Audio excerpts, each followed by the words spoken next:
भारतामध्ये आपण पाहिलं असेल एनर्जी डेफिशियंट इकॉनॉमीवरून एनर्जी सफिशियंट इकॉनॉमीकडे जायला सुरू झाली। साध्या भाषेत सांगायचं तर संपूर्ण भारत हा लोड शेडिंग मुक्त झाला।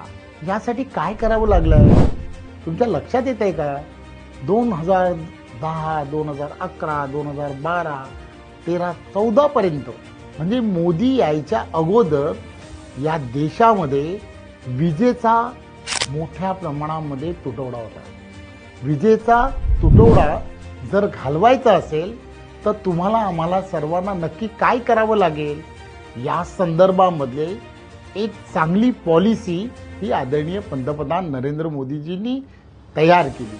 आणि लक्षात येत आहे का, पूर्वी या देशामध्ये विजेचं उत्पादन हे जवळजवळ 2014च्या अगोदर 52% होतं। आज 2024 साली विजेचं उत्पादन हे जवळजवळ 85%पेक्षा जास्त झालं आहे। याचाच अर्थ असा आहे की जेवढी मागणी आहे तेवढं उत्पादन, मागणी तेवढा पुरवठा हे असणारं धोरण हे आदरणीय पंतप्रधान नरेंद्र मोदीजींनी अतिशय पारदर्शकपणे राबवलं।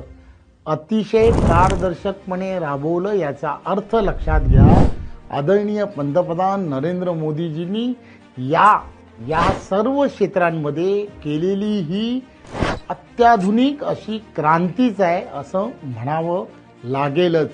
हीच तर आहे मोदी मॅजिक।